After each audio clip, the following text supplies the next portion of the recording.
देखो बच्चों, हम आपको रचना बता रहे हैं। ये कम से कम 200-300 बार आया हुआ है। जब हम पढ़ते थे, जब ये सवाल हर पेपर में आता था, चाहे वो तिमाही हो, छमाही हो, और वार्षिक परीक्षा में तो हर बोर्ड में ये सवाल आता था। बड़ा मजेदार सवाल है। अब देखिए, एक त्रिभुज बनाओ जिसका परिमाप 13.5 सेंटीमीटर है और तीनों भुजाओं का अनुपात 2:3:4 है। तो देखिए, अनुपाती जोड़ क्या है? भुजाओं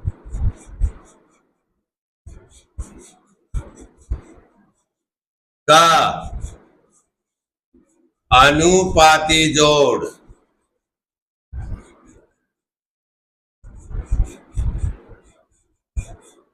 बराबर है 2+3+4। 2 3 5 और 4 9 है। अब इतना करने के बाद हमारा सवाल आसान हो जाता है। कैसे? ये हम इसका परिमाप लेंगे। पहले ए बाई परिमाप हमने ले लिया 13.5 सेंटीमीटर। और नीचे की तरफ हम बिंदु ए पर एक न्यून कोण बनाएंगे। न्यून कोण जो है 90 अंश से छोटा होता है, उसमें से कोई भी कोण आप बना सकते हैं, लेकिन हम आपको यहाँ 60 अंश का कोण बनाएंगे, क्योंकि सबसे आसान 60 अंश का कोण बनाना होता है। प्रकार की सुई यहाँ रखिए, कुछ प्रकार खोल करके एक चाप लगा दी और उतना ही प्रकार खोले खोले इस बिंदु को केंद्र मान करके ये काट दिया और फुटे से इन चाप को मिला करके आगे बढ़ा दिया। अब इसको हम कोई भी पॉइंट दे देते हैं, एल दे देते हैं। तो इस प्रकार हमारे 2 3 और 4 का जोड़ 9 है। तो हम इसके हमें 9 बराबर भाग लगाएंगे। कुछ प्रकार खोला, 1 2 3 4 5 6 7 8 9। ये हमने 9 भाग लगा दिए। 1 2 3 4 5 6 7 8 और 9। यहां तक वेरी सिंपल क्वेश्चन हो जाता है।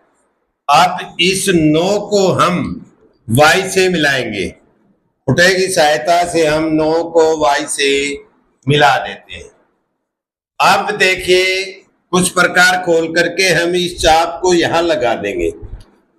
अब ये जो हमारा कोण बना है, ये कोण हम कहां का बनाएंगे? एक तो 2 भाग पर, फिर 2 और 3 का जोड़ होता 5 पे बनाएंगे। पहले तो हम यही कोण 5 पे बनाएंगे। देखिए, जितनी पर चाप खोल के हमने यहाँ सुई रख करके चाप लगाई थी, उतना ही चाप यहाँ सुई रख करके 5 पर हम ये लगाएंगे। जितना ये फैसला है उतना ही यहाँ हम काटेंगे। ये जो चाप है इसी के बराबर जो ये लगाई थी 2 पे भी हम लगा देंगे उतनी ही, और जितना ये चाप कटी है उतनी चाप हम काट देंगे। अब इसको मिला करके हम आगे बढ़ा देंगे। इसी प्रकार 5 को आगे बढ़ा देंगे मिला करके।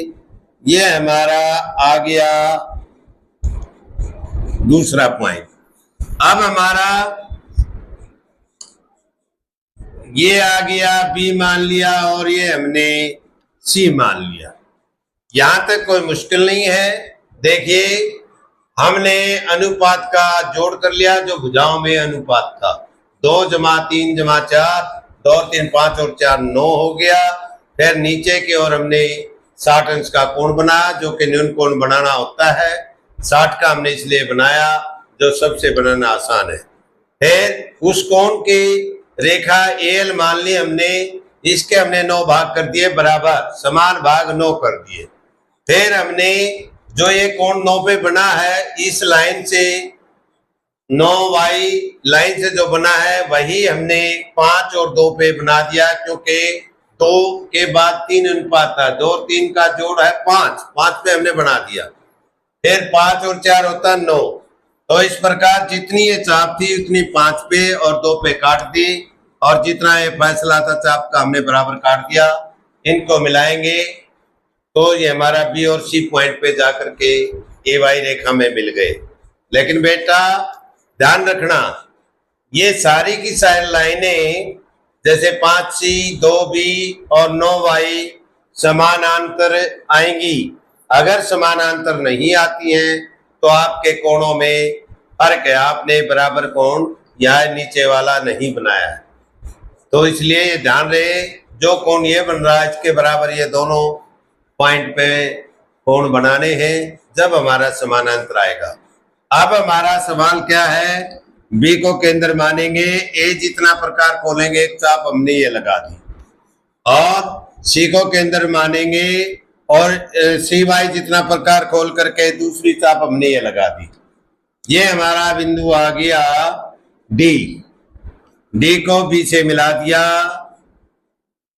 और डी को सी से मिला दिया।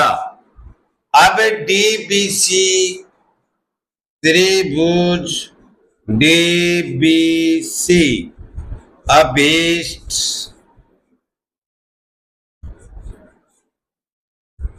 त्रिभुज है।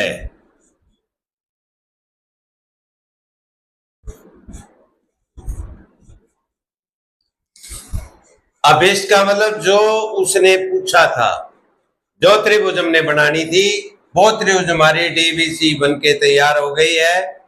इसकी रचना भी लिखनी होती है। रचना जो मैंने बताया है, जो हमने किया है वही लिखना है। जैसे नंबर 1 में लिखेंगे परिमाप 13.5 सेंटीमीटर ए वाई लिया और भुजाओं का अनुपाती जोड़ किया जो कि 9 आया, और बिंदु ए को केंद्र मानकर नीचे की ओर हमने 60 अंश का कोण बनाया। एल रेखा के 9 समान भाग किए और फिर 9 को y से मिला दिया, और जितना कोण ये बना 5 और 2 पे बना दिया, क्योंकि 2 के बाद 3 है, 2 और 3 का जोड़ 5 है, फिर +4 यानी कि 9। इनको मिलाने के बाद ये समानांतर चली गई। ये बी और सी पर काटते हैं। बी को केंद्र मानकर ये जितना प्रकार खोल करके हमने एक चाप लगाई, और सी को केंद्र मानकर सी वाई जितना प्रकार खोलकर दूसरी चाप लगाई, जो आपस में दोनों डी बिंदु पर काटते हैं। डीबी और डीसी को मिला दिया। डीबीसी हमारी अभीष्ट त्रिभुज है।